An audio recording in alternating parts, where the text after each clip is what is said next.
नमस्कार, आप देख रहे हैं पब्लिक स्टेज न्यूज और मैं हूं आपके साथ स्वतंत्र पत्रकार Navneet Kumar. Public stage news के महाराष्ट्र पॉलिटिकल सीरीज में आपका स्वागत है। महाराष्ट्र के पॉलिटिकल गेम का असली मास्टरमाइंड शिंदे की वो महाशक्ति जिसके दम पर उन्होंने उद्धव सरकार को हिला दिया।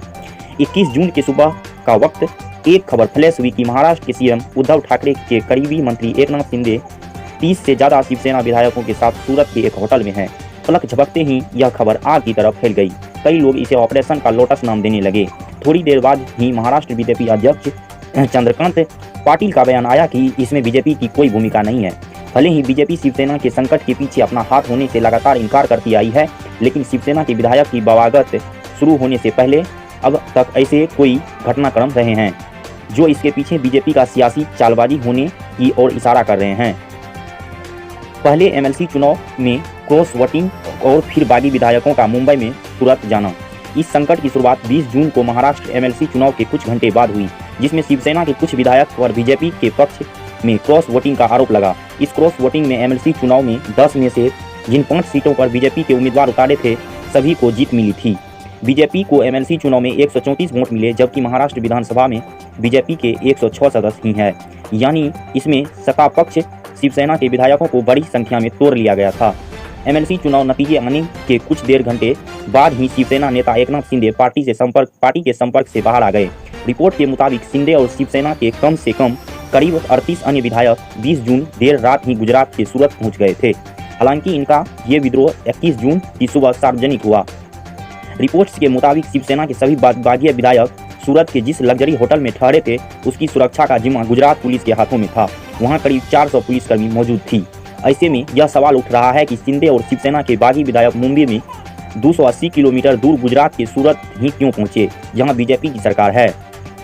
शिंदे और शिवसेना की बागी विधायकों का सूरत में गुवाहाटी पहुंचना एकनाथ शिंदे की समेत बड़ी संख्या में शिवसेना के विधायकों की बगावत में महाराष्ट्र की राजनीति में भूचाल ला दिया।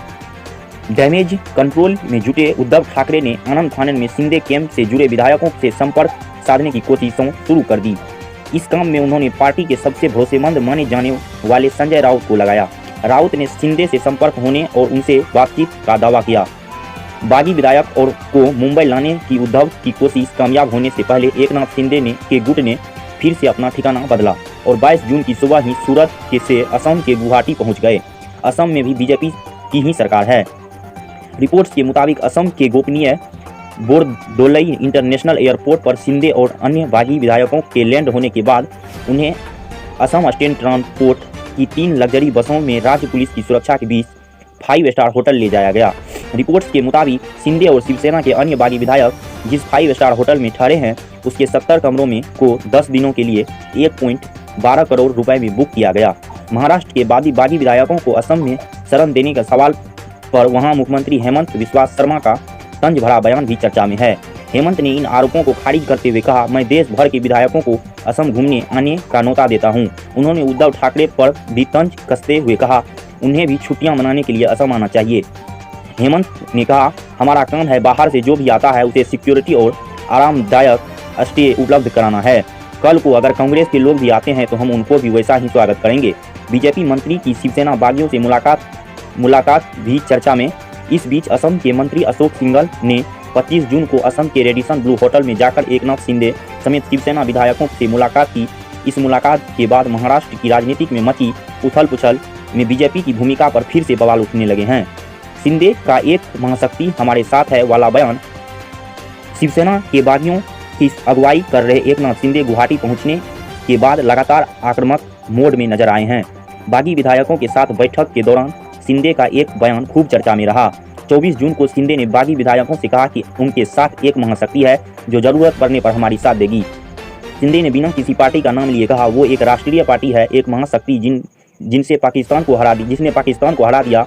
उन्होंने मुझसे कहा है कि मैंने जो भी फैसला लिया वो ऐतिहासिक है और जब भी हमें जरूरत होगी तो वे मौजूद रहेंगे। माना जा रहा है कि शिंदे का इशारा बीजेपी की ओर था, जिसने समय आने पर शिंदे गुट के विधायकों का साथ देने का वादा किया। आधी रात शिंदे से अमित शाह की फडणवीस की मुलाकातें खबरें। महाराष्ट्र में जारी सियासी संकट के बीच गुजरात का बड़ौदा शहर 25 जून यानी शनिवार की सुबह हलचल का केंद्र बन गया।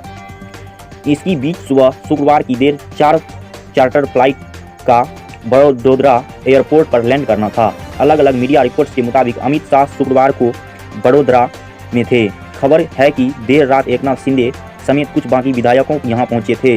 वहीं मुंबई से इंदौर होते हुए बीजेपी नेता देवेंद्र फडणवीसिया भी बड़ोदरा पहुंचे थे। कुछ रिपोर्ट्स के अनुसार इन सभी से सर्किट हाउस में मुलाकात की, जो 50 से 60 मिनट तक चली। आमतौर पर रात में बंद रहने वाला बड़ोदरा एयरपोर्ट शुक्रवार और शनिवार पूरी रात खुला रहा। इस एयरपोर्ट से रात 11:40, 12:30, 3 बजकर और तकरीबन 4 बजे, साढ़े 4 बजे तक उड़ान भरने का दावा किया जा रहा है। सूत्रों के मुताबिक फडणवीसिया शुक्रवार रात 11:30 बजे मुंबई से इंदौर और यहां से बड़ोदरा, फिर सुबह 4 बजे इंदौर आकर मुंबई रवाना हुए थे। इसके बाद सभी बागी विधायक चार्ट प्लेन से वापस असम लौट गए थे। हालांकि एयरपोर्ट अथॉरिटी और सर्किट हाउस स्टाफ इस तरह की कोई जानकारी देने की बात नहीं कही है। धन्यवाद।